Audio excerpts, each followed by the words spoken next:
20장 17절부터 24절까지의 말씀으로 함께 보겠습니다. 신약 성경 223페이지에 위치해 있습니다. 사도행전 20장 17절부터 24절까지의 말씀 저와 한 절씩 교독하시고 마지막 24절 우리가 한 목소리로 봉독하겠습니다. 바울이 밀레도에서 사람을 에베소로 보내어 교회 장로들을 청하니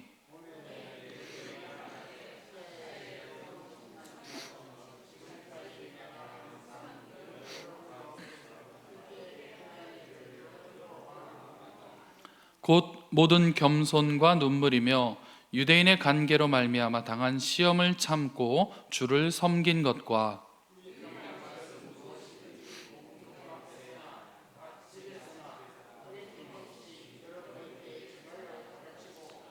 유대인과 헬라인들에게 하나님께 대한 회개와 우리 주 예수 그리스도께 대한 믿음을 증언한 것이라.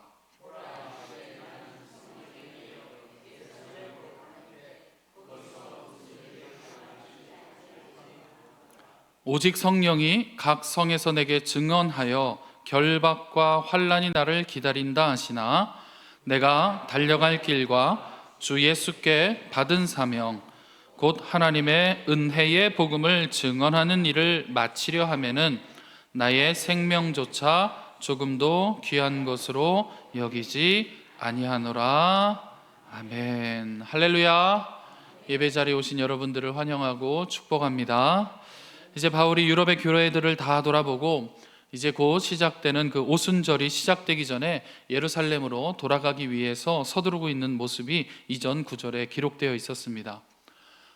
바울에게는 참 특별한 애정이 있는 교회가 있습니다. 에베소 교회인데요. 그곳조차 들를 시간이 없어서 지금 바울이 밀레노라는 항구에 도착해서 에베소의 장로들을 이곳으로 좀 와달라고 초청하였습니다. 그들에게 떠나기 전에 꼭 전해야 할 이야기가 있기 때문에 그렇습니다. 이제 에베소 장로들은 다시는 바울을 만날 수 없을 가능성이 아주 높은 상황에 놓여 있습니다. 그래서 그들은 이제 바울을 대신하여서 스스로 교회 공동체를 유지해야 하는, 그래서 바울로부터 꼭 들어야 하는 그 어떤 이야기를 듣기 위해 바울을 만나러 왔습니다. 오늘 본문은 바울이 그들에게 전하는 설교의 첫 시작의 부분에 해당이 됩니다.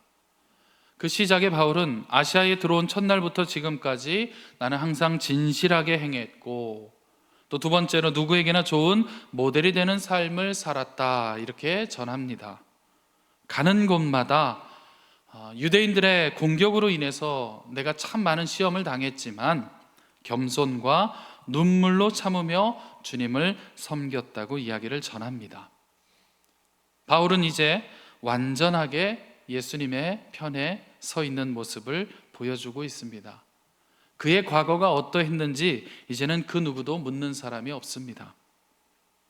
20절을 보시면 유익한 것은 복음이 되겠죠. 무엇이든지 공적 자리나 사적 자리를 구분함이 없이 내가 전하였고, 또 21절에는 어떤 인종과 또 민족의 차별을 두지 않고 모든 사람에게 하나님에 대한 회개와 예수 그리스도를 믿는 믿음을 증언하였다 이렇게 전합니다.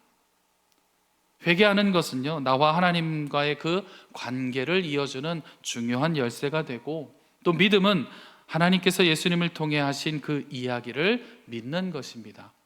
그래서 이 둘, 회개와 믿음은 하나로 뭉쳐져 있는 성질의 요소가 됩니다. 따로 뗄 수 없습니다. 그런 바울이 이제는 죽음이 기다리고 있는 곳, 이미 죽음을 느끼는 곳을 향해서 전진합니다. 그곳은 어디입니까? 늘 바울을 대적했던 유대인들의 스스로의 어떤 그 자존감이 가장 높이 형성되어 있는 도시, 그래서 이제 곧 모든 유대인들이 집결하는 바로 그곳 예루살렘으로 바울은 향하기로 합니다. 물론 22절을 보시면 그가 성령에 매여서 예루살렘으로 향한다고는 하지만 바울도 스스로 예루살렘으로 가는 것을 피하지 않고 있는 모습을 보여줍니다. 그럼에도 성령께서는 그를 마치 포로를 묶어서 끌고 가듯이 그런 강압적으로 그를 예루살렘으로 인도하고 있습니다. 이것이 바로 주인된 주권적인 행하심입니다. 이때 성령께서 각 성마다 예언하는 자를 통해서 바울에게 어떤 한 가지 동일한 이야기를 전해 주십니다. 어떤 이야기냐면 그곳에 가면 결박과 환난이 너를 기다리고 있다, 이러한 이야기입니다. 결박은 자유를 구속하면서 사람을 억누르는 행위입니다. 환난은 큰 고통을 이야기합니다. 그래서 바울은 이제 예루살렘에 도착을 하게 되면 큰 고통의 어떤 결박과 또 탄압, 이런 환난들을 만나게 될 것이 이미 예정이 되어 있습니다. 그럼에도 불구하고 바울을 예루살렘으로 보내시는 것은 그에게 예정되어 있는 주권적인 인도하심입니다. 그래서 바울은 이제 예루살렘으로 향하기를 결정을 합니다. 예루살렘은 어떤 곳인가? 오늘 말씀을 보면요, 바울에게 있어서 예루살렘은 그가 달려갈 길과 그가 주 예수께 받은 사명을 마치는 곳이 바로 예루살렘입니다. 그래서 바울이 예루살렘에 들어가는 순간 그의 생명이 보장될 수는 없지만, 그럼에도 예루살렘은 예수께 받은 사명이죠. 곧 하나님의 은혜의 복음을 증언하는 일을 마치는 곳이 바로 그곳이다 라는 사실을 알고 바울은 이제 그 길을 떠나갑니다. 두렵지 않았을까요? 내일의 일을 모르고 어떤 형태가 될지 모르는 그런 결박을 당해야 하는 그곳. 분명한 것은 그곳에서는 자신의 생명조차 포기해야 한다 하는 바로 그곳. 그렇다면 과연 무엇이 바울을, 또 그를 결박과 환난이 기다리는 곳으로 향하게 하고 있을까요? 오늘 이 부분을 저와 함께 깊이 묵상하기를 원합니다. 우리 먼저 말씀을 같이 보겠습니다. 22절 말씀인데요, 같이 한번 읽어보겠습니다. 보라, 이제 나는 성령에 매여 예루살렘으로 가는데 거기서 무슨 일을 당할지 알지 못하노라. 먼저 그를 예루살렘으로 이끄는 힘은 성령께서 그를 이끌고 갑니다.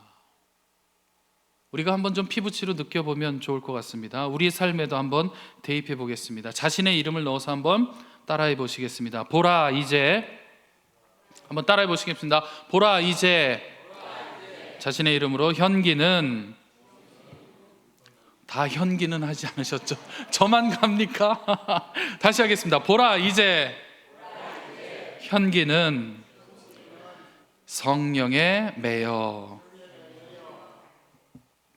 그러면 우리는 지금 어디로 가고 있습니까? 바울을 오늘 제가 한번 사명자라고 한번 불러보겠습니다. 사명을 받은 자, 사명대로 사는 자, 그 사명으로 순교하는 자가 사명자입니다. 우리 이름을 넣어서 대입해 보았는데요, 저와 여러분은 그러면 사명자일까요? 아닐까요? 오늘은 유난히도 이 사도행전의 말씀이 버겁게 느껴집니다. 이렇게 버겁게 느껴지는 것은 비단 저뿐만일까요? 한 가지 좀 위로가 되는 부분이 있습니다. 바울도 예수님을 만나기 전에는 우리와 같은 사람이었습니다. 사실은 우리보다 더 아주 흉악한 죄인이었습니다. 사람을 죽이는 것을 부끄러워하지 않았으니까요. 참 나쁜 사람이었고 아주 악한 사람이었습니다. 이것이 우리에게 조금이나마 다행이라고, 어떤 위로가 될 수 있다, 이렇게 생각할 수는 있지만, 그런데 그도 예수님을 만났고 우리도 예수님을 만났는데 사실 다를 것이 없는데, 그래서 우리도 오늘 본문처럼 바울처럼 살아야 할 것 같은데 내가 그렇게 살 수 있을까 하는 이 압박감이 사실 참 무겁게 다가옵니다. 그래서 오늘 본문을 다시 좀 들여다보면 시작부터 이 압박감이 있습니다. 18절에 바울이 이렇게 이야기합니다. 여러분, 제가 항상 어떻게 살아왔는지 여러분들이 잘 아시지요? 이렇게 이야기합니다. 우리는 어떻게 살아왔는지 사실 숨기고 싶은 부분이 참 많은데 바울은 그렇지가 않네요. 또 19절을 보니까 모든 겸손의 모습으로. 사실 이것도 힘든 일입니다.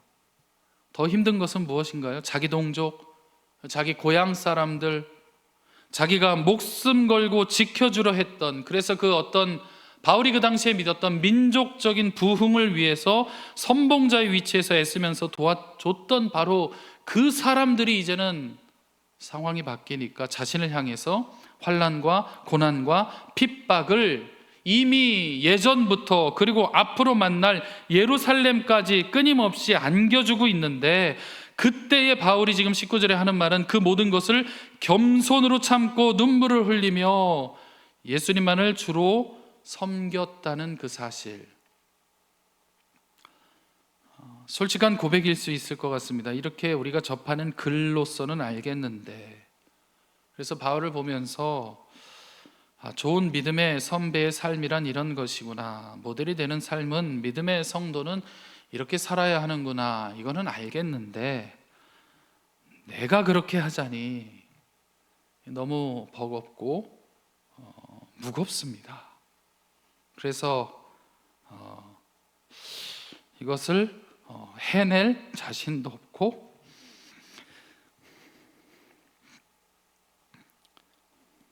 또 해낼 수 있는 그릇도 안 되는 것이 고백이 되어집니다.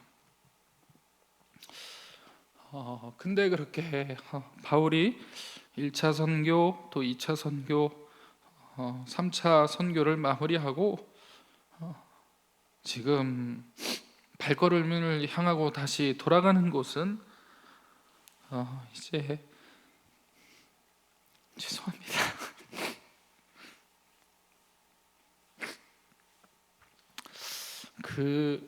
생명조차 귀하게 여기지 않아야 하는 그 곳으로 향해야 하는 일정 가운데 지금 놓여 있습니다. 더군다나 이제 내일 무슨 일이 일어날지를 모른다라는 것, 우리 인간에게 가장 큰 공포가 어디에 있을까요? 저는 이렇게 생각을 합니다. 앞을 볼 수 없는 것이 우리에게 가장 큰 공포가 되지 않을까 좀 생각을 합니다. 그래서 늘 우리가 지나다니던 거실, 주방, 안방, 화장실, 그런데 한밤 가운데에 불이 다 꺼져서 아무런 빛이 없어서 어두워서 눈앞이 캄캄해지는 그 순간이 오면 우리에게 참 익숙했던 그 공간마저도 우리에게는 공포의 대상으로 바뀌는 것을 다 경험해 보셨을 겁니다. 그래서 이런 생각을 좀 우리가 할 수 있죠. 당장의 내일의 일만 내가 좀 알아도, 또 내가 기다리는 그 어떤 결과와 응답이 언제쯤 나에게 일어날 것인가 하는 그런 확실한 어떤 일정 날짜만 좀 내가 알 수 있어도 내가 그 공포에서, 두려움에서 좀 벗어날 수 있을 텐데 하는 마음을 갖지만, 사실은 그 공포를 이길 힘이 우리에게는 없습니다. 그래서 성경을 이렇게 한번 보면 왜 그럴까요? 성경에서도 늘 우리에게 하시는 말씀은 그저 믿음으로 따라라 하는 명령 외에는 없는 것 같습니다. 아브라함이 갈 바를 알지 못하고 하란을 떠나야 했고, 또 언제 주실지 모르는 아들을 기약 없이 기다려야 했고, 아브라함은 노년을 맞이하면서 계산을 해보면 결혼 이후에 적어도 몇십 년입니다. 결혼까지 하면 40년, 60년이라는 그 시간을 기다리고 나서야 아들을 얻었고, 또 그 아들 이삭도 마찬가지입니다. 젊은 날에 20년을 기다리고 나서야 아들을 얻게 됩니다. 그래서 우리가 이것을 말씀에는, 성경에는 읽다 보면 그것이 참 가능한 일처럼 보이는데, 나에게도 마찬가지로 이 성경의 일들이 그렇게 이루어질 수 있는 가능한 그러한 믿음의 이야기인가? 그래서 오늘 역시나 바울이 지금 하고 있는 이 고백이 솔직한 심정으로는 우리에게는 적잖은 부담으로 다가오고 있지 않는가? 우리에게 참 큰 부담을 주는 말씀입니다. 그 절정의 이야기 한번 같이 읽어보실까요? 23절, 24절 말씀입니다. 함께 읽어볼까요? 시작. 오직 성령이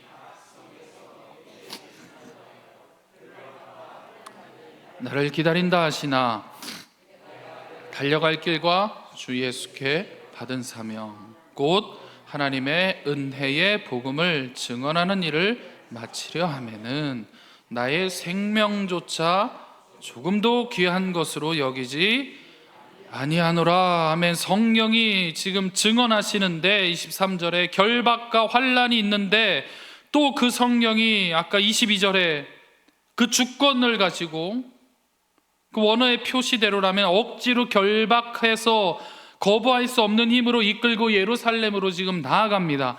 그런데 24절을 보니까 바울이 좌우도 돌아보지 않고 경주마처럼 내가 고민도 없이 달려갈 것과 또 주 예수께 받은 그 사명의 일에 목숨을 바치려 하는 나는 예루살렘으로 지금 향합니다 하는 이 고백, 이것이 왜 그에게는 가능하고 우리에게는 버거울 수밖에 없는지.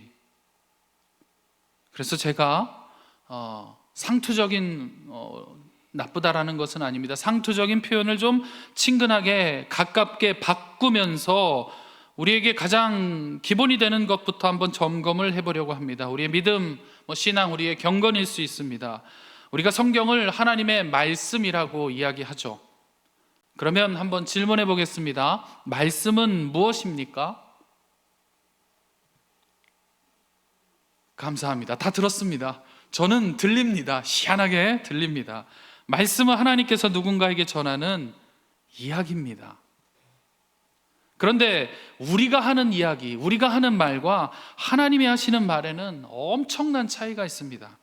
하나님의 말, 우리가 좀 익숙하게 표현하는 말씀, 성경, 오늘의 말씀 할 때 그 말씀, 이 하나님의 말, 하나님의 이야기, 이것에는 사실은 엄청난 능력이 담겨 있다는 사실입니다. 그래서 그 하나님의 말씀, 즉 하나님의 이야기는요, 태초부터 천지를 만드신 이야기, 만드신 말씀이었고, 또 우리의 인생을 시작을 열어주신 이야기의 능력의 말씀이 됩니다. 그 이야기를 시작으로 하나님이 전달하시는 이야기는요, 성경 66권에 기록하면서 꽤 오랜 시간 인간의 역사 가운데서 전하고 계시고, 사실은 지금도 그 음성의 이야기가 아직도 끝이 나지 않고 있다라는 사실입니다. 그래서 좀 거꾸로 생각을 해보면, 하나님이 절대적으로 우리에게 꼭 하시는 그 하고 싶어 하시는 이야기가 있구나, 말씀이 있구나. 각 세대별로도 하시고 싶은 말씀, 또 모든 세대를 뛰어넘으면서도 우리 인간 역사에 깊이 관여하시면서까지 절대적으로 전하고 싶은, 말하고 싶어 하시는, 그래서 우리가 좀 제발 그 이야기를 좀 알아들었으면 하는 그 말씀이 있는 거구나, 이렇게 좀 정리가 됩니다. 얼마나 그 이야기를 전하고 싶으셨으면 듣고 흘려버리면 안 되니까 인간의 손을 빌려서 책에까지 기록하게 하셨는데, 구약 때나 신약 때나 또 성경 66권에 걸쳐서 오늘 우리에게까지도 그 이야기를 전하고 계신다는 사실입니다. 그러면 너무 많은 이야기가 있는데요, 이것을 하나로 모으면 하나님이 우리에게 꼭 하시고 싶은 그 말씀, 그 이야기의 핵심은 무엇입니까? 바로 영생에 관한 이야기입니다. 원래 우리 인간이 이 땅 가운데에 그렇게 아무렇게나 태어나서 죽으면 그냥 끝나는 그런 100년짜리의 인생이 아니었다 하는 이야기입니다.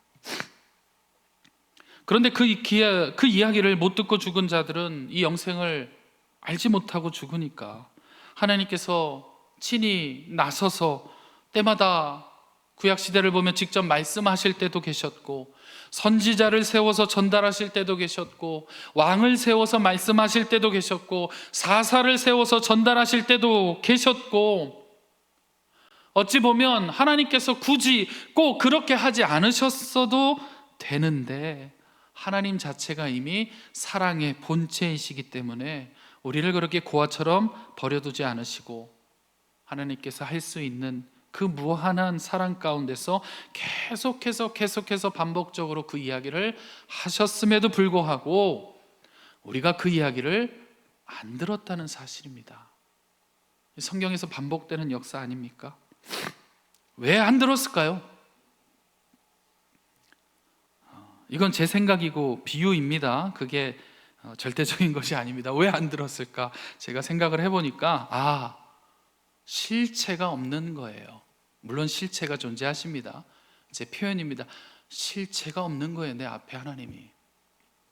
음성은 들렸는데 내 눈앞에 보이지 않으시니까, 계시지 않으니까, 대언자들이 선포하고 많은 기적들이 일어났지만 결국 그 실체인 하나님이 내 눈앞에 계시지 않으니까, 나는 그를 볼 수 없으니까, 그래서 사람들이 믿을 뻔하다가, 아니 진심으로 믿었지만, 그래서 때로는 믿음 가운데 충만했지만 결국 그 실체가 없어서 내가 또다시 넘어짐을 반복한 것, 그것이 성경의 역사입니다.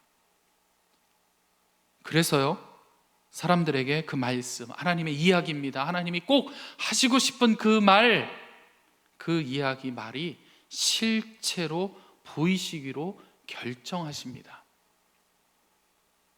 바로 우리 하나님이요, 우리에게 꼭 전하고 싶은 이야기를 담은 그 말의 실체로 예수님을 보내시는 겁니다. 요한복음 1장을 보시면 그 말씀이 곧 하나님이시고, 그 말씀이 육신이 되어서 우리 가운데 거하신다고 분명하게 기록합니다. 그래서 이제 예수님이 하나님께서 우리에게 꼭 하고 싶어 하시는 그 이야기의 모든 것으로 이 땅 가운데에 성육신하신 겁니다.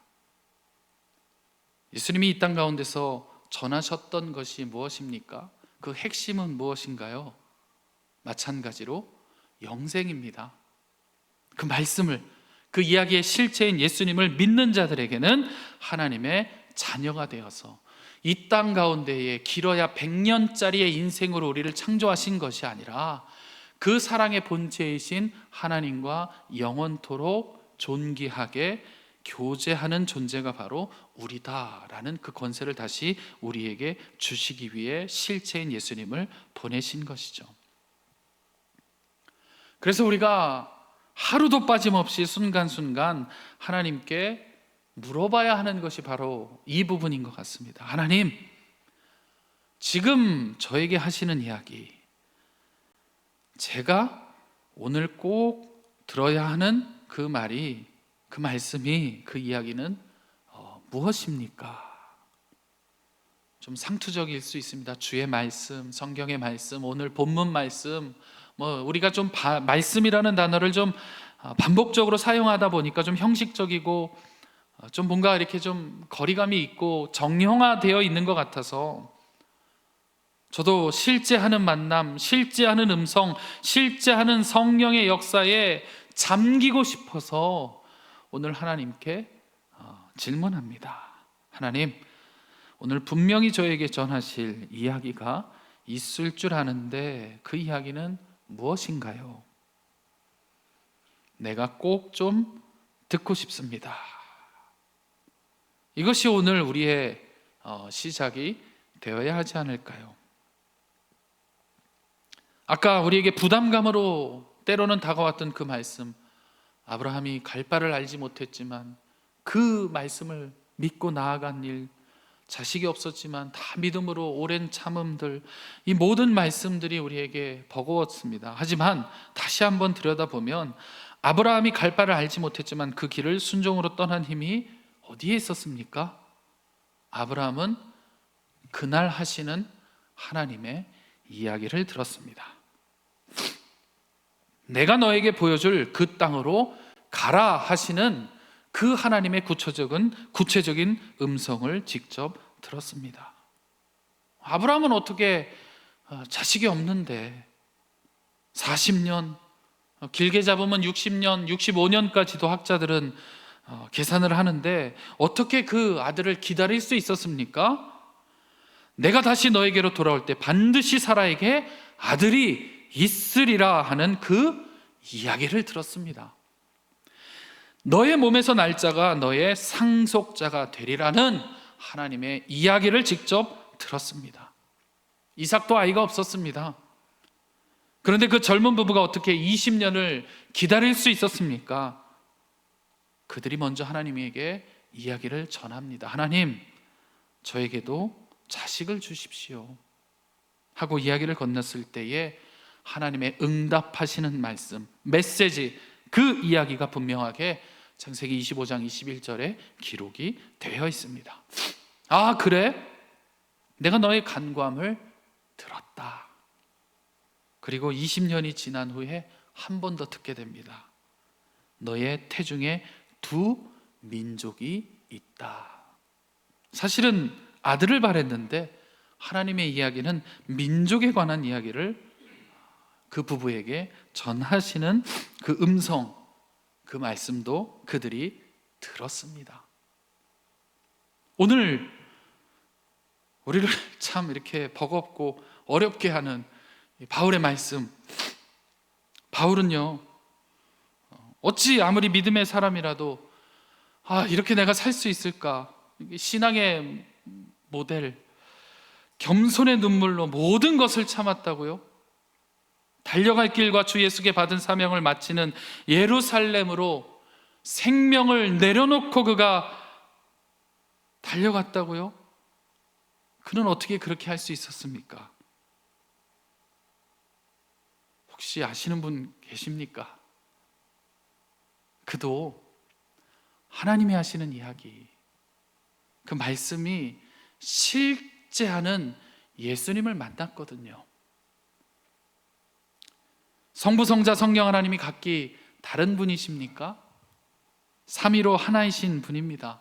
그래서 성부 하나님의 그 이야기는 성자 예수님이 되시고 성령 하나님이 우리를 그 말씀의 실체이신 예수님으로 우리를 인도하도록 이끄십니다. 그래서 제가 오늘 설교 제목을요 22절에 성령에 매어 가는데 이렇게 정했습니다. 이 제목 속에 담긴 의미가 이렇습니다. 바울은 하나님의 이야기, 그 하시는 말을 들은 자, 이것이 그 속에 담겨져 있는 의미로 제가 그렇기 때문에 성령에 매어 가는 자, 이렇게 제목으로 세웠습니다. 왜 그럴까요? 그 이야기를 듣고 보고 만지고 만나고 그런 자는요 분명한 성령의 이끄심이 확실한 하나님의 이야기를 증거로 이제는 내주하시고 교통하시고 이끄심으로 존재하기 때문에, 그래서 바울이 걸어가는 그 길 가운데에 바울 역시 성령에 매여서 가는 자가 될 수 있었습니다. 여러분, 익숙한 공간이지만 칠흑같이 어두웠던 순간의 경험들이 다 있으시죠? 어두운 방, 익숙한 곳, 그러나 빛이 사라진 그 공포의 공간을 사실은 깨우기에는 작은 촛불 하나면 충분했었습니다. 그 빛이 우리를 두려움 가운데에, 그 공포 가운데에 다시 익숙함과 평안함으로 인도해 줬었습니다. 마찬가지입니다. 우리의 가장 큰 공포는 사실은 바로 내일의 일을 모른다는 두려움에서 시작될 수 있습니다. 하지만 오늘 나에게 하시는 그 분명한 하나님의 말씀을 들은 자에게는 그 작은 빛이지만 그 모든 공포가 다 사라지고 하나님의 말씀이 실제하는, 그래서 어둠 가운데에 빛으로 인도하시고 성령에 매어가는 인생으로 변화될 것을 우리가 믿음으로 고백합니다. 할렐루야. 제가 선포하겠습니다. 오늘 본문처럼 사실은 우리가 바울처럼 살아냅시다, 우리도 바울처럼 그렇게 선교의 길을 갑시다 하는 것은 사실은 너무나 버거운 일일 수 있습니다. 그러나 오늘 우리에게 하시는 하나님의 이야기를 반드시 우리도 들읍시다 하는 것은 우리에게도 열려 있는, 우리가 누릴 수 있는 은혜일 줄 믿습니다. 아멘. 우리 함께 눈 감고 기도하겠습니다.